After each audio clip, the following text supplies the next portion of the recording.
croix me sera toujours chère. Elle est gloire et victoire pour moi. Et par elle, en la maison du Père, la couronne est offerte à ma foi. Et par elle, en la maison du Père, la couronne est offerte à ma foi.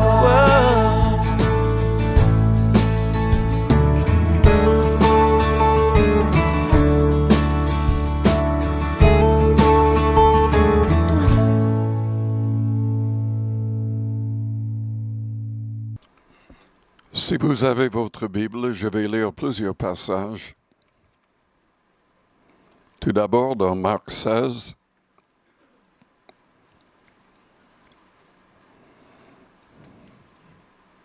Verset 15. Allez par tout le monde et prêchez la bonne nouvelle à toute la création. Celui qui croira et qui sera baptisé sera sauvé, mais celui qui ne croira pas sera condamné. Voici les miracles qui accompagneront ceux qui auront cru en mon nom. Ils chasseront les démons. Ils parleront de nouvelles langues.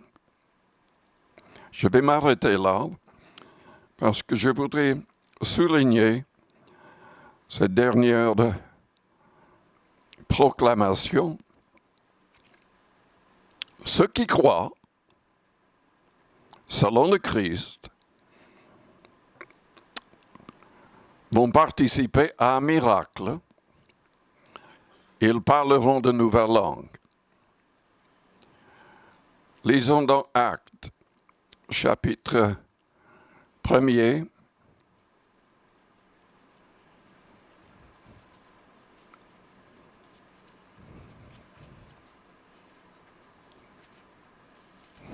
Verset 4.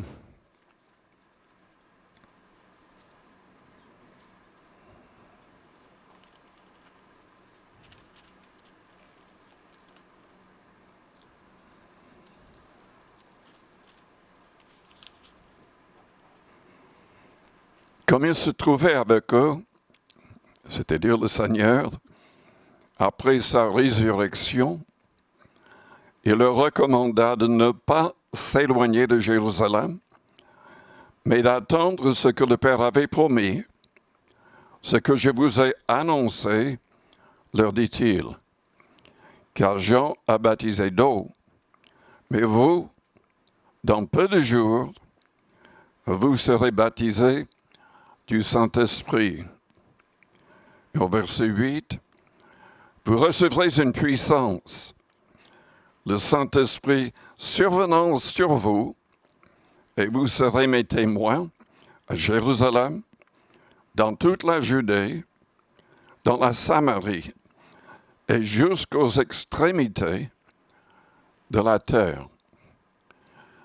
Donc, il ne voulait pas que ses disciples partent pour évangéliser le monde avant de recevoir la plénitude du Saint-Esprit, avant d'être remplis du Saint-Esprit et de parler en langue. Tous ont parlé en langue.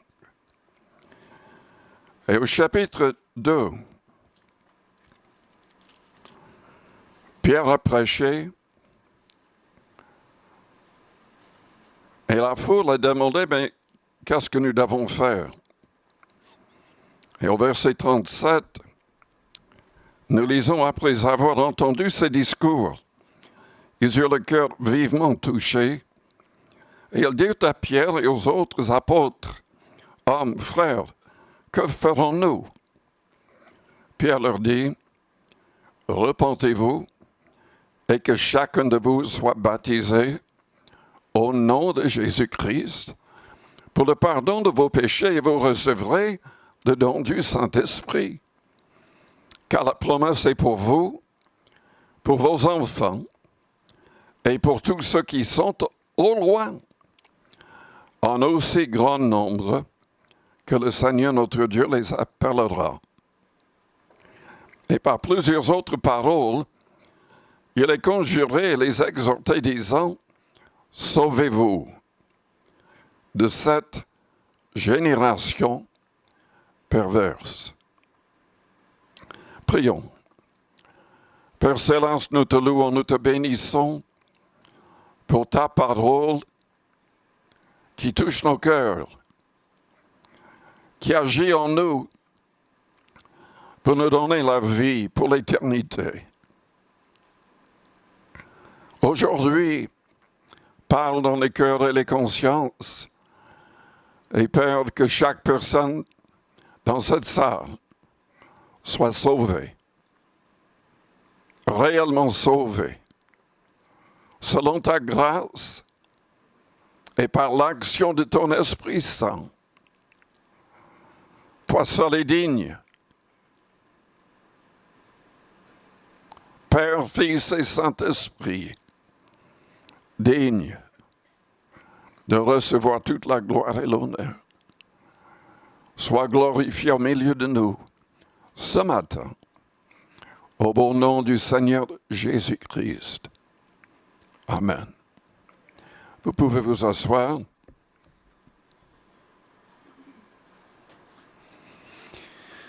Je voudrais parler du baptême du Saint-Esprit et de se parler en langue, qui est le signe qu'on est baptisé du Saint-Esprit. Mais avant de le faire, je voudrais répondre à une autre question.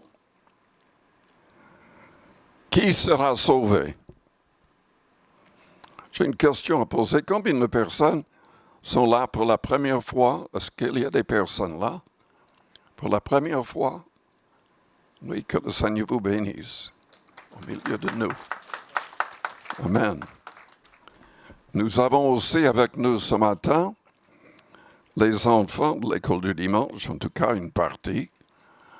Beaucoup de personnes sont parties en vacances, mais je voudrais répondre à cette question en premier. Qui sera sauvé? Selon la Bible, pour être sauvé, déjà, il faut dire que l'humanité est perdue. Depuis le début, les hommes ont fait l'erreur de suivre leur propre cœur. La Bible dit qu'il n'y a aucun juste, qu'il n'y a personne qui cherche véritablement, correctement Dieu, le vrai Dieu. Mais Dieu a choisi de nous faire grâce, de faire grâce à tout homme. Mais c'est uniquement pour les hommes qui croient en son Fils et qui ont le courage de le confesser devant tous les hommes. Qui sera sauvé? Celui qui confessera que Jésus-Christ est le Fils unique du seul vrai Dieu, qu'il est Seigneur, car il existait en forme de Dieu avant de devenir un homme. Il est sorti du Père même, étant uni avec le Père. La réalité de la Trinité nous dépasse. On peut en parler, mais c'est difficile vraiment de saisir toute l'étendue de cette réalité. Mais il est le Père, il est le Fils, il est le Saint-Esprit, et à moins qu'on ait une relation réelle avec ce Dieu, 3 fois saint, nous ne serons pas sauvés. Il est indispensable d'invoquer le nom du Père, de nous approcher de Dieu le Père, mais au nom de son Fils. Et selon la Bible, à moins de recevoir le Saint-Esprit, on n'est pas sauvé. On peut fréquenter toutes les religions du monde, mais on ne sera pas sauvé à moins de recevoir l'Esprit du Christ. C'est Romains 8, au verset 9, qui le souligne. Et le verset 14 va encore plus loin en disant que les vrais fils ou enfants de Dieu sont ceux qui se laissent conduire par son esprit. Jésus-Christ était très clair dans Jean 14 au verset 15. La seule manière de recevoir l'Esprit, le vrai Saint-Esprit, c'est d'aimer le Christ et de prouver notre amour pour le Christ. C'est par le fait de commencer à mettre en pratique ses commandements. Ce n'est pas simplement le fait de croire qu'il a fait ceci ou cela. Nous devons entrer par la prière, par la foi, dans une relation réelle avec le Seigneur Jésus-Christ. Mais attention, à moins de lire le Nouveau Testament, vous risquez de prier à un faux Jésus. Vous risquez d'être trompé par de faux hommes de Dieu qui parlent, oui, du Seigneur, mais ce n'est pas le Jésus de la Bible. Ce n'est pas ce qu'il a enseigné. Ce n'est pas ce qu'il était. Paul était obligé dans 2 Corinthiens chapitre 11 et 12 de parler de faux apôtres à l'époque. De tout un mouvement énorme qui prêchait le faux.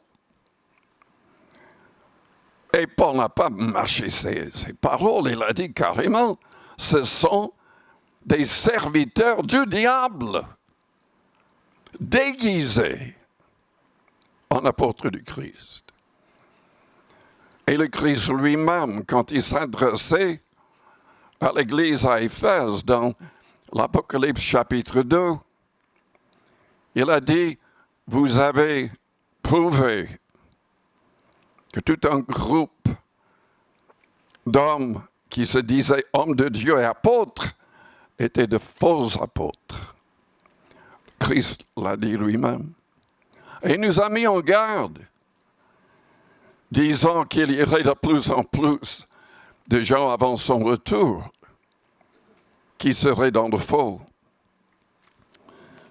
Bien qu'il y aura, il a dit, des miracles, des guérisons, des démons chassés, en tout cas, en apparence. Mais il a dit lui-même, au jour du jugement, ce ne sont pas tous ceux qui disent « Seigneur, Seigneur » qui entreront dans le royaume de Dieu, mais seulement celui qui fait la volonté de mon Père. La volonté du Père est révélée dans les commandements que le Christ nous a donnés. La volonté du Père, c'est que nous puissions aimer son Fils, l'honorer au plus haut degré, que nous puissions le proclamer au monde entier, le vrai Jésus et non pas en faux. Il faut connaître le Nouveau Testament. Il faut être vraiment instruit par son esprit pour voir la différence. Car, ne vous trompez pas, selon Paul, selon Pierre, selon d'autres, avant son retour, l'Église, je parle de toutes les églises dans le monde, la majorité seront dans un état d'apostasie. C'est de Thessaloniciens chapitre 2 qui le souligne. Et de Timothée chapitre 4, parmi d'autres passages. Et nous devons connaître la différence. Parce que les gens, dans ces faux enseignements, déplaisent à Dieu à tel point que la parole dit que Dieu lui-même va leur envoyer une puissance d'égarement pour qu'ils soient trompés par le faux Christ, par l'antichrist. Mais il s'agit de gens qui acceptent la fausseté parce que ça plaît à la chair. Parce qu'ils n'ont pas besoin vraiment de changer de vie. Qui sera sauvé? Selon Pierre, celui qui passe par une pleine repentance. Après, il a parlé du baptême d'eau. Oui, mais le baptême d'eau, par lui-même, ne sauve pas. Pierre l'a dit dans 1 Pierre chapitre 3, verset 21. C'est l'engagement du baptême. Le fait de garder une bonne conscience toute sa vie. Comment avoir une bonne conscience?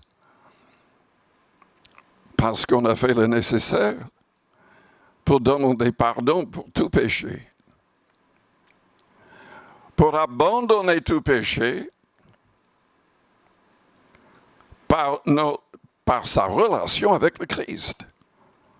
Car nous ne pouvons pas avoir une pleine victoire sans le Christ. Il a dit, si donc le Fils vous affranchit, vous serez réellement libre.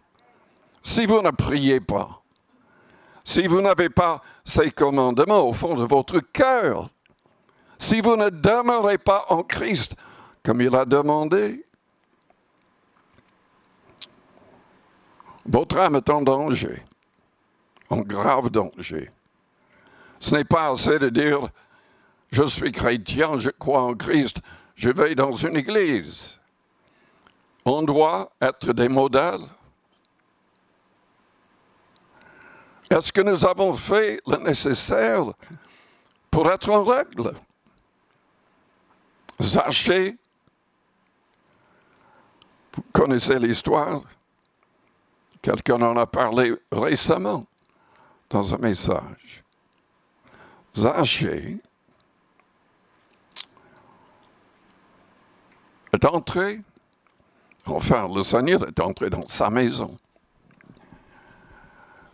Et en contact avec le Christ n'avait même pas besoin de dire quoi que ce soit. Zachée savait ce qu'il devait faire. Il a dit, si j'ai trompé quelqu'un, je lui rends le quadruple. Vous allez me dire, mais oui, j'ai volé, mais rendre le quadruple? Est-ce que vous saviez que sous la loi de Moïse, c'était ce que Dieu avait demandé aux voleurs?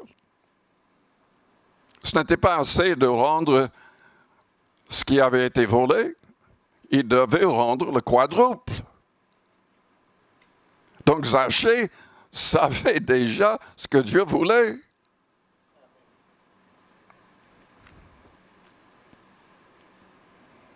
Si j'ai trompé quelqu'un, je lui rends le quadruple. Et le Seigneur a dit quoi? Le salut est entré dans sa maison, dans cette maison aujourd'hui. Il avait péché de manière terrible. Il avait trompé les Romains, il avait trompé les Israélites. Il était collecteur d'impôts. Il était riche à cause de ça.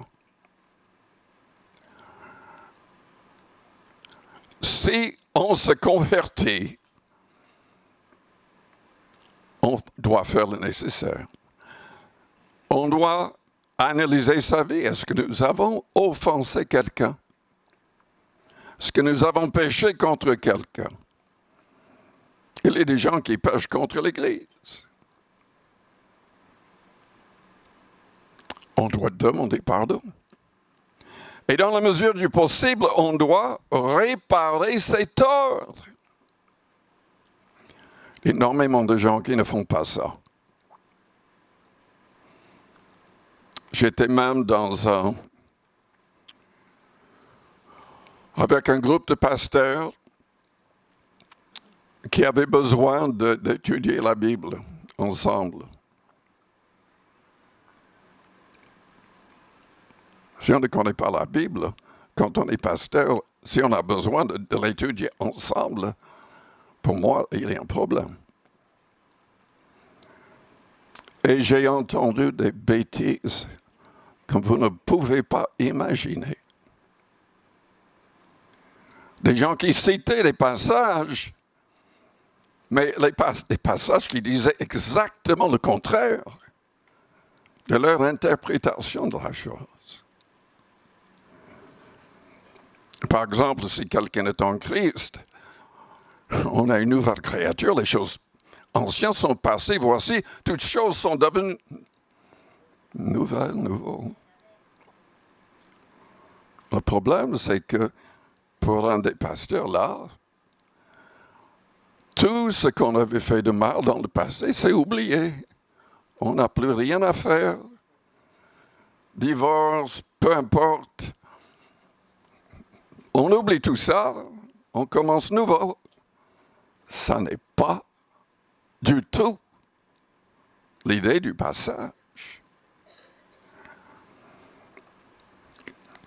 Pour devenir nouveau, on est prêt à demander pardon, à réparer ses torts dans la mesure du possible. On fait le maximum pour aligner sa vie avec ce que Dieu demande.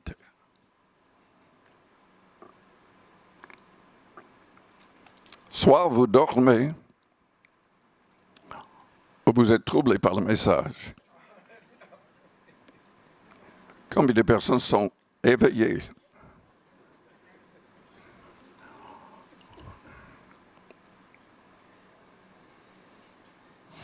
Nous devons confesser que Jésus-Christ est le Fils de Dieu.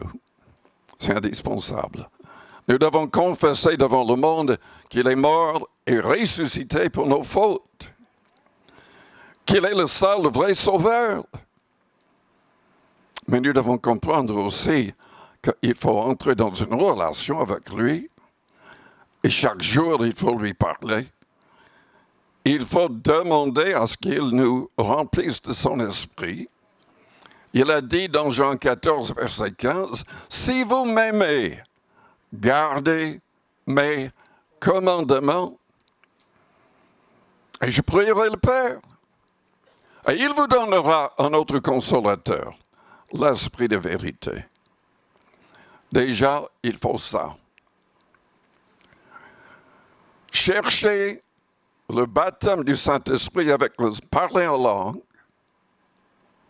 sans comprendre tout ça, peut vous mener à un faux baptême du Saint-Esprit.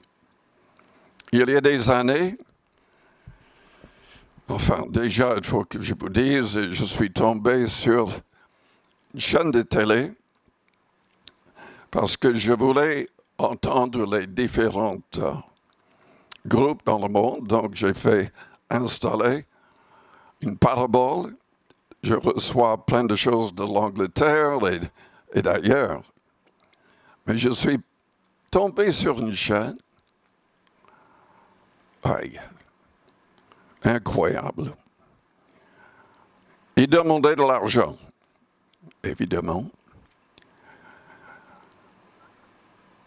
Et pendant 20 minutes,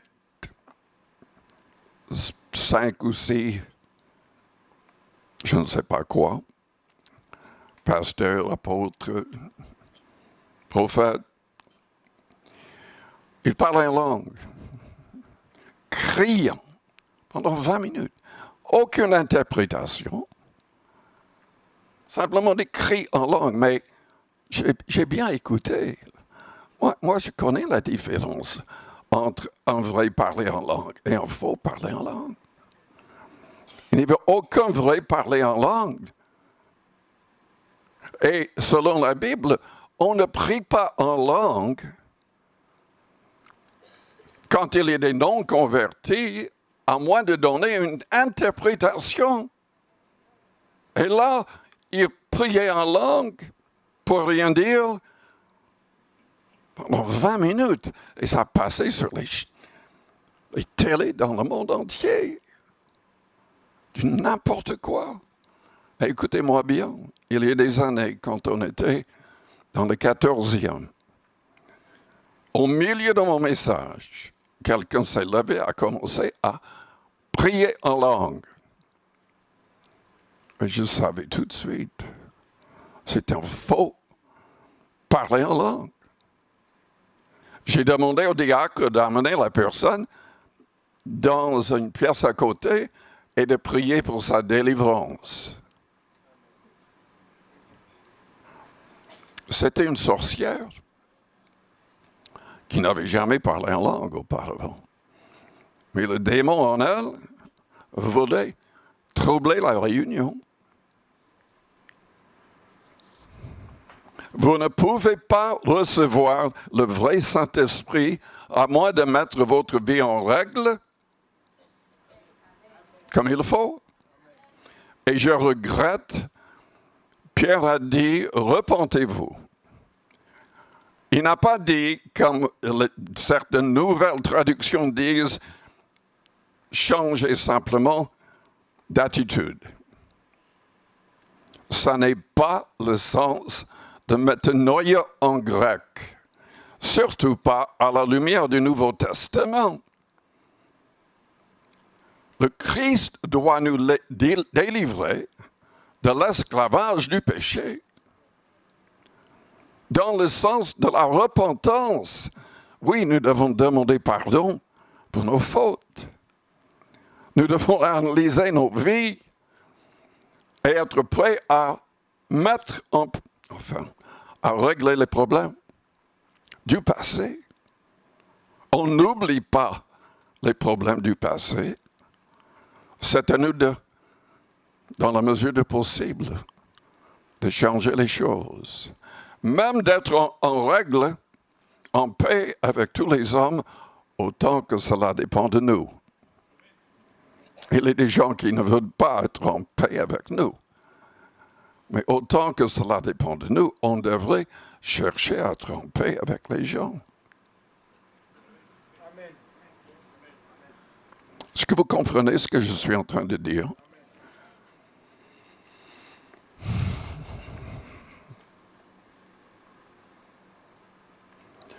Nous devons surtout avoir une bonne conscience, car Pierre a dit, c'est ça qui sauve. Avoir une bonne conscience signifie aussi avoir la foi biblique.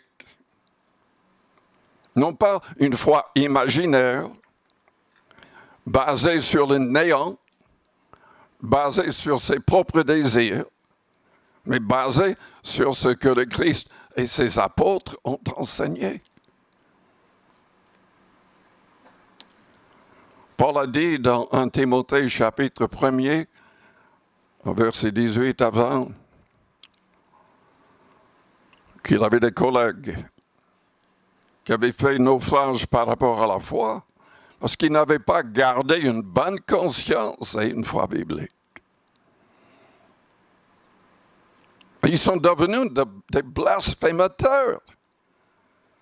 Et Pierre Paul plutôt, les a livrés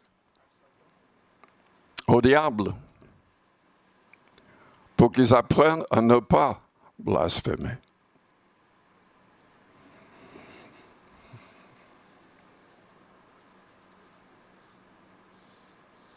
Est-ce que vous avez une bonne conscience? Oh, il est vrai, on peut étouffer sa conscience.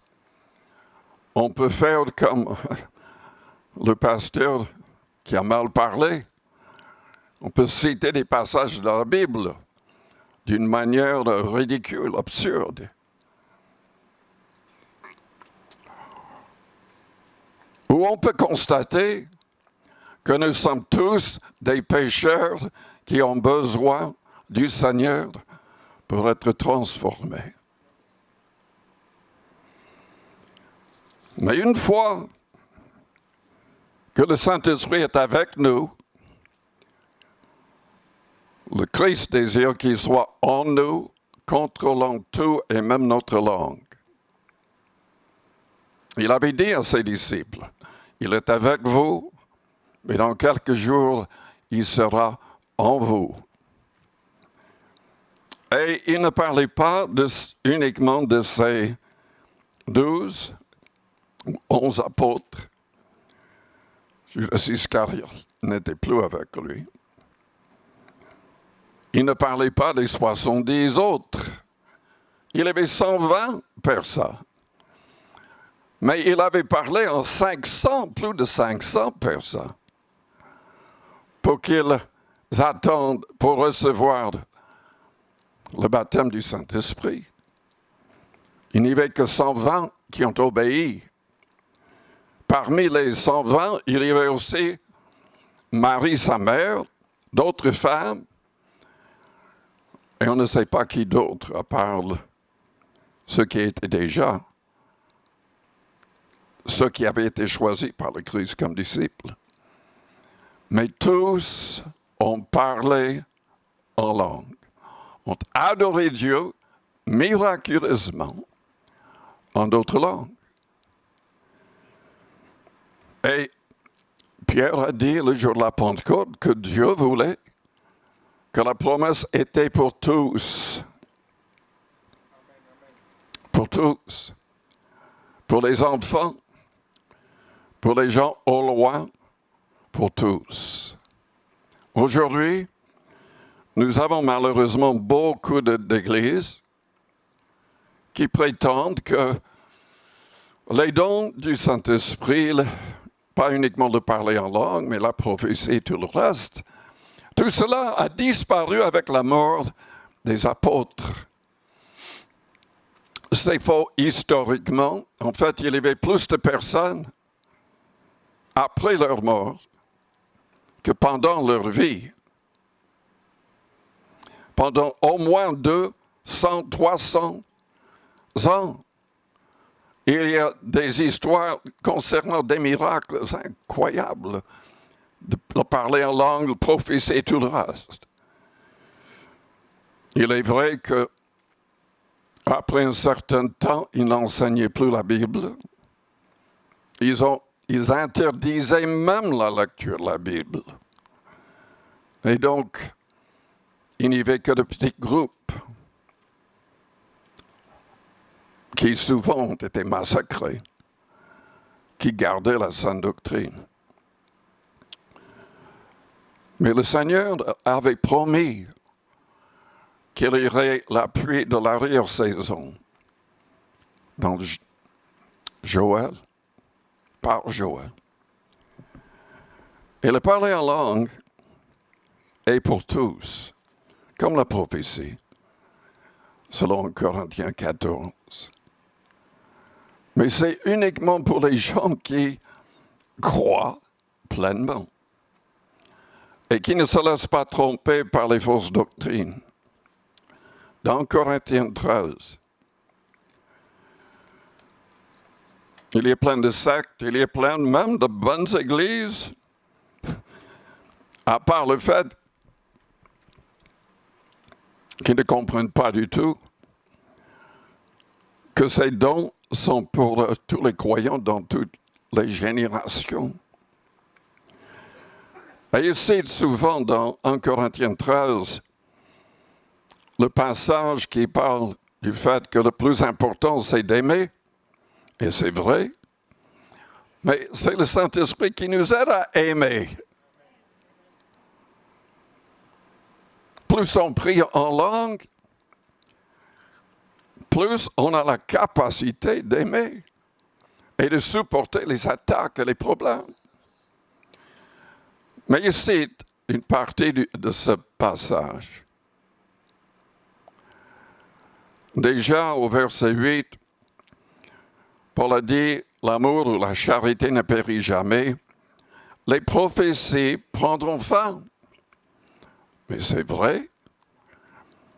Un jour, on n'aura plus besoin de prophéties. Les langues cesseront. C'est vrai, nous n'aurons plus besoin de parler en langue. La connaissance disparaîtra. Car nous connaissons en partie et nous prophétisons en partie. Mais quand ce qui est parfait sera venu, ce qui est partiel disparaîtra.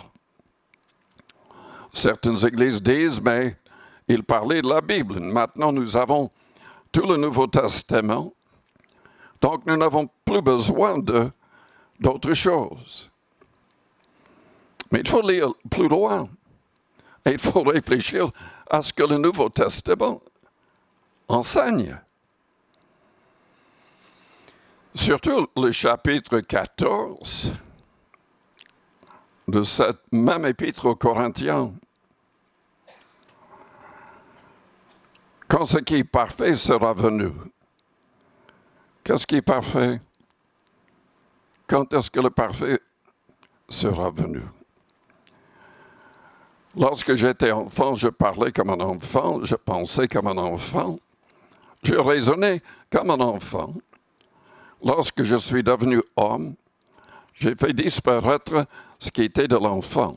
Aujourd'hui, nous voyons au moyen d'un miroir, d'une manière obscure, mais alors nous verrons face à face. Aujourd'hui, je connais en partie, mais alors je connaîtrai comme j'ai été connu. Il ne parlait pas de la Bible là. Nous allons voir le Seigneur face à face. Et nous n'aurons pas besoin de prophétie ou d'autres choses, et nous n'aurons pas besoin de chercher la connaissance. Il va nous dire tout ce qui est nécessaire. Nous savons en lisant l'Apocalypse que juste avant le retour du Christ sur terre, 2 prophètes sont mentionnés qui prophétisent. Donc, s'appuyer sur un tel passage, c'est le pire des erreurs. Le parler en langue est le signe du baptême du Saint-Esprit. Le Saint-Esprit vient, même avant, pour être avec nous, mais pour être en nous et pleinement en train de nous contrôler. Il faut parler en langue. Il faut permettre que le Saint-Esprit prenne le contrôle de notre langue aussi. Écoutez-moi bien.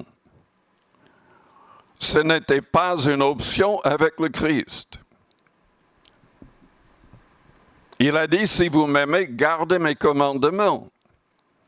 C'est un commandement pour que les apôtres et les autres attendent pour recevoir, qu'ils persévèrent pour recevoir. Ils ont persévéré 10 jours ensemble avant de parler en langue, miraculeusement. Et c'est ça le mot qui est clé. Il a dit dans Marc 16 que les croyants, voici les miracles qui accompagneront ceux qui auront cru, ils parleront de nouvelles langues. Donc, un miracle. Le parler en langue, le vrai parler en langue est un miracle. Ce n'est pas le fait d'étudier une langue, c'est un miracle qui nous transforme. Et vous pouvez lire 1 Corinthiens 14 qui donne les détails à l'égard de ces choses. Mais ce n'était pas une option. Si vous aimez le Christ et vous voulez mettre en pratique ses commandements, vous allez persévérer dans la prière, pour recevoir le baptême du Saint-Esprit. Ce n'est pas normal qu'on ne reçoive pas. Je dois admettre quand même que j'étais un peu bloqué. Pas un peu, pleinement bloqué. Quand je me suis converti, j'étais jeune quand même. Quand je me suis converti, et je n'ai pas parlé en langue. Pendant 5 ans, je n'ai même pas cherché de parler en langue. Donc, évidemment, je n'ai pas parlé en langue. Mais j'ai compris l'importance, au travers de mon frère et au travers de certains enseignants. Mon frère a été baptisé du Saint-Esprit à l'âge de 12 ans. D'un grand pécheur à ce jeune âge, en secret, il a été transformé. Et je ne comprenais pas comment le Seigneur pouvait le transformer à ce point-là. 12 ans, et il était tellement transformé, il passait tellement de temps en prière, en langue, à la maison, et en lisant la Bible 2 fois, à l'âge de 13 ans, le Seigneur a ouvert la porte pour qu'il commence à prêcher régulièrement, en étant invité dans différentes églises.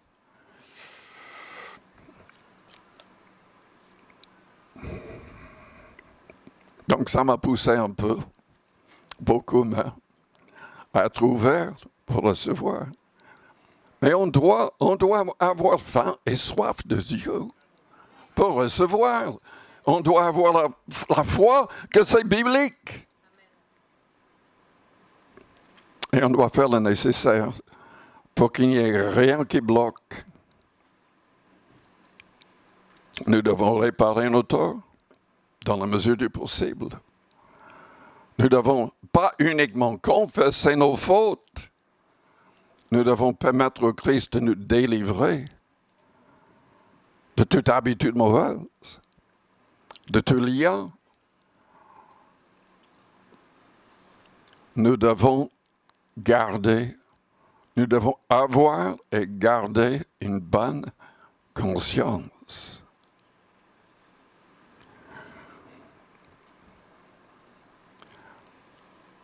Nous devons garder tous ses commandements.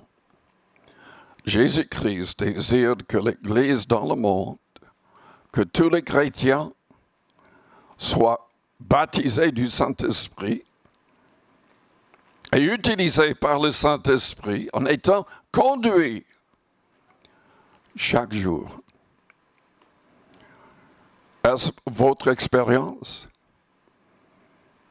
Est-ce que c'est votre désir? Je vous invite à fermer vos yeux, courbez vos fronts avec vos yeux fermés, vos fronts courbés.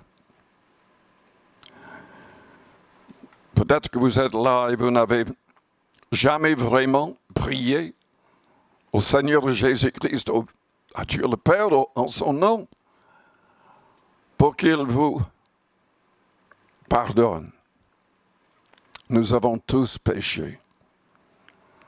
Le simple fait de vivre sans avoir une relation réelle avec Dieu, par la prière, par son Fils, est un grave péché. Ceux qui oublient Dieu, selon la Bible, seront tous précipités dans le séjour des morts ou en enfer. Nous devons comprendre qu'il y a un Dieu, un seul, qui nous aime, qui veut nous sauver, mais nous devons permettre qu'il nous sauve, qu'il nous transforme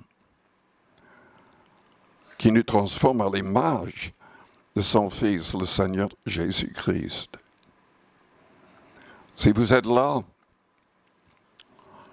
mais vous n'avez pas encore fait le nécessaire. Mais vous voulez faire le nécessaire. Vous voulez donner votre cœur, votre vie au Seigneur Jésus-Christ. Vous voulez être un vrai disciple du Christ. Je voudrais prier pour vous, pendant que les yeux restent fermés, les fronts courbés. Faites-moi signe simplement en élevant votre main. Pour un instant, je la verrai. Merci. Merci. Oui. Merci. Est-ce qu'il y a d'autres personnes? Faites-moi signe en élevant votre main juste pour un instant. Merci.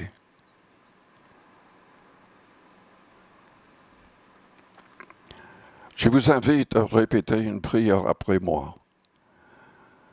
Que toute l'Église répète la prière, mais si c'est vraiment votre désir de devenir un vrai disciple, priez avec votre cœur en répétant cette prière. Père Céleste, je proclame ma foi en Jésus-Christ. Il était sans péché. Mais tu l'as envoyé mourir pour mes péchés. Et le troisième jour, tu l'as ressuscité. Selon ta parole, c'était pour ma justification. C'est pour la justification de tous ceux qui croient avec le cœur, acceptant de changer entièrement de vie, de ne plus vivre pour soi-même, mais de vivre pour celui qui est mort et ressuscité pour nous. Je reconnais que je suis pécheur comme tous les hommes. Je désire que tu me transformes, que mes paroles et mes pensées te plaisent, que mes actions et que mes réactions te glorifient. Libère-moi des habitudes mauvaises, que je puisse devenir un modèle de pureté et de foi. Remplis-moi de ton amour, de ta capacité de pardonner au pire de mes ennemis. Aide-moi à mettre en pratique toute ta parole et que je puisse faire l'expérience de la Pentecôte aussi, ce baptême du Saint-Esprit. Au nom du Seigneur Jésus-Christ. À votre place, priez dans votre cœur doucement.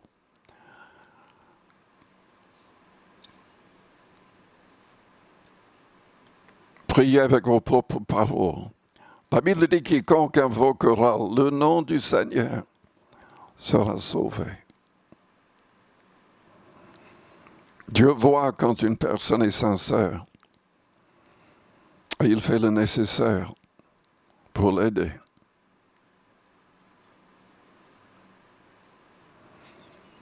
Père Céleste, je prie pour toutes les personnes qui veulent être de vrais disciples, remplis du Saint-Esprit, conduits par ton Esprit en tout temps, utilisés pour former des disciples dans le monde, pour évangéliser le monde.